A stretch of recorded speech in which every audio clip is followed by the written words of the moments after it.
So students, today's topic is characterization. Characterization is an important topic in your second paper. So what is the meaning of characterization? Characterization is a literary device that the writers use to describe and provide information about specific characters in their work. यानी characterisation एक ऐसा तरीका है जिसका इस्तेमाल जो writers है वो अपने जो वर्क हैं, चाहे वो स्टोरी हो चाहे नॉवेल हो, एक स्पेसिफिक कैरेक्टर को डिस्क्राइब करने के लिए करते हैं। इसमें उसकी क्वालिटीज वगैरह को बताते हैं, क्वालिटीज को, डिफेक्ट्स को, सारी चीजों को बताते हैं।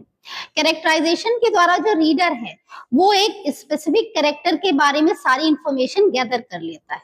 अच्छा, अब राइटर के जो कैरेक्टराइजेशन करने का तरीका है, टाइप्स ऑफ कैरेक्टराइजेशन है, दो है, डायरेक्ट और indirect. In direct characterization, the writer provide all the information about the character. मतलब ये कि जो डायरेक्ट कैरेक्टराइजेशन होता है उसमें जो राइटर है वो आपको पर्टिकुलर कैरेक्टर के बारे में सारी इंफॉर्मेशन प्रोवाइड करा देगा। मतलब वो जब लिखेगा तो आप जब कोई स्टोरी पढ़ रहे हैं, नॉवेल पढ़ रहे हैं, तो आप ये एनालिसिस कर लेंगे कि वो कैरेक्टर होगा कैसे। फॉर एग्जाम्पल, जो हमारी स्टोरी है अम्ब्रेला, द अम्ब्रेला, उसमें जो मेन कैरेक्टर हैं उनके बारे में जो राइटर है वो पूरी की पूरी इंफॉर्मेशन हमें शुरुआत में ही बता देते हैं कि वो कितनी एज की हैं, कैसी हैं, उनका नेचर कैसा है, वो एक माइजर हैं, कितनी एज की है, सारी इंफॉर्मेशन वो हमें खुद ही प्रोवाइड करा देता है। दूसरा जो कैरेक्टराइजेशन का तरीका है वो indirect. In indirect characterization, the reader when he reads a novel or a story, he analyzes himself what type of character is through his behavior, through his manners, through his talking and all other ways. इसका मतलब ये होता है कि indirect characterisation में जो पढ़ने वाला है, जो रीडर है, वो अपने द्वारा एनालिसिस करता है कि ये जो कैरेक्टर है ये है कैसा। जैसे मान लीजिए, अच्छा हाँ, इनडायरेक्ट कैरेक्टराइजेशन में जो इंफॉर्मेशन है वो अदर कैरेक्टर्स के द्वारा भी प्रोवाइड कराई जाती है, जिसमें जो रीडर है वो एनालिसिस करता है कि जो कैरेक्टर है वो किस तरह का होगा।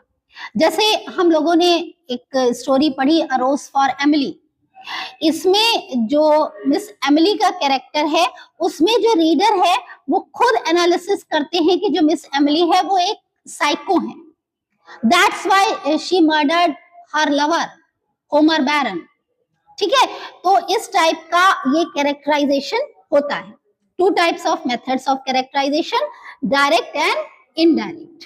अब बात करते हैं हमारे कि टाइप्स ऑफ कैरेक्टर कितने होते हैं, जो स्टोरी या नॉवेल में इंक्लूड करे जाते हैं वो कैरेक्टर्स होते कितने प्रकार के हैं। तो सबसे पहला जो हमारा कैरेक्टर है वो है major character.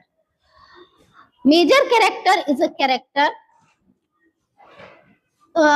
who dominates the whole story or a novel. The whole story revolves around him. पूरी की पूरी स्टोरी जो है वो उसके इर्द गिर्द नाचती है। All other characters supports him. जितने और कैरेक्टर्स होते हैं वो उसको सपोर्ट करते हैं।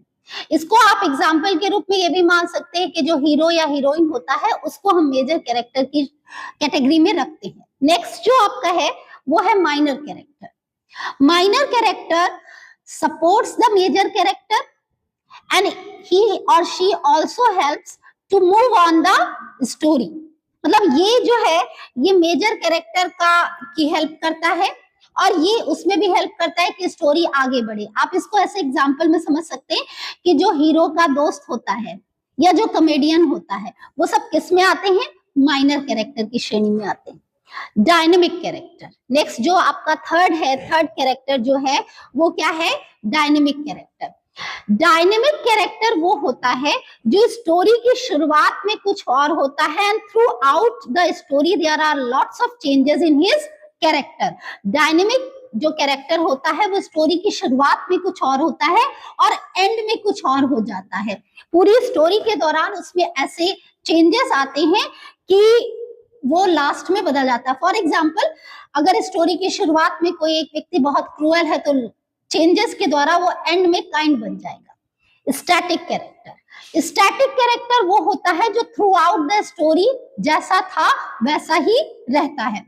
जैसे आपकी स्टोरी है द लेमेंट, लेमेंट का जो मेन कैरेक्टर है वो थ्रू आउट द स्टोरी इस बात से परेशान था कि वो अपना पेन किसी और के साथ शेयर करे, और at the end of the story वो इसी बात को लेकर परेशान था कि कोई भी उसका पेन शेयर करने के लिए तैयार नहीं था। तो ये है स्टैटिक कैरेक्टर का example. Flat character, flat character कौन सा होता है? Flat character is a character who has only one quality. Flat character is a character who has only one quality.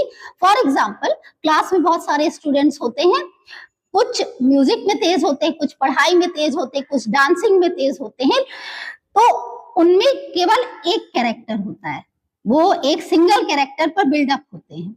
ऐसे ही स्टोरी में जो आपको कैरेक्टर दिखाया जाएगा उसमें केवल एक क्वालिटी होती है, ठीक, उसी एक क्वालिटी के सहारे वो आगे की स्टोरी में मूव ऑन करता है।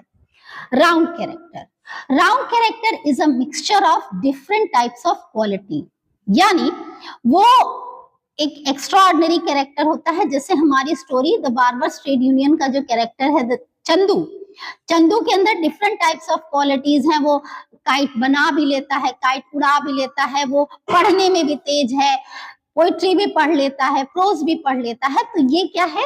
Round character. एक नेक्स्ट आपका कैरेक्टर है स्टॉक कैरेक्टर। स्टॉक कैरेक्टर कौन होता है? जिस कैरेक्टर का नाम लेने से आपके दिमाग में एक पर्टिकुलर इमेज क्रिएट हो जाए। For example, if you talk about जमींदार और अ landlord, then a sudden image is created in your mind is that he must be cruel. अगर आपके सामने किसी जमींदार या लैंडलॉर्ड का नाम लिया जाए तो आप ये सिंपल इमेज क्रिएट करेंगे that he must be cruel. तो जो कैरेक्टर्स एक पर्टिकुलर कास्ट क्लास को रिप्रेजेंट करते हैं, they come in the category of stock character.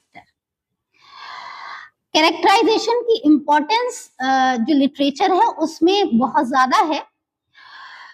Characterisation gives you the whole view of your story, and through characterization you can analyze the story from your point of view.